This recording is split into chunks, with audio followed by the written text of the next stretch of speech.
വടക്കാഞ്ചേരിക്കാരുടെ bypass സ്വപ്നം പൂവണിയാൻ ഇനി അധിക കാലം കാത്തിരിക്കേണ്ടി വരില്ല.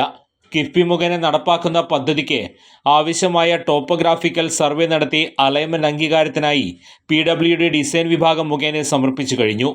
നിർദ്ദിഷ്ട പാതയിൽ ഉണ്ടാകാൻ സാധ്യതയുള്ള വാഹന സാന്ദ്രത പഠിക്കുന്നതിന് നിലവിലുള്ള റോഡിലെ ട്രാഫിക് സ്റ്റഡി നടത്തിയതിന്റെ റിപ്പോർട്ടും സമർപ്പിച്ചിട്ടുണ്ട്. ബൈപ്പാസ് പദ്ധതിയുടെ ഭാഗമായുള്ള റോഡ് പുഴപ്പാലം നിർമ്മാണ ഡിസൈനിംഗ് പ്രക്രിയയ്ക്ക് തുടക്കമായി.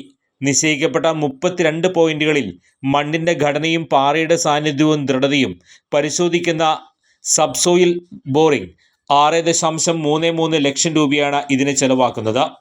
ഷൊർണൂർ കൊടുങ്ങല്ലൂർ സംസ്ഥാന പാതയിൽ ഏറ്റവും തിരക്കേറിയ പട്ടണങ്ങളിലൊന്നായ വടക്കാഞ്ചേരിയിലെ രൂക്ഷമായ ഗതാഗതക്കുരുക്ക് ഒഴിവാക്കി യാത്രാ ദുരിതം പരിഹരിക്കാനാണ് ബൈപ്പാസ് ലക്ഷ്യമിടുന്നത്.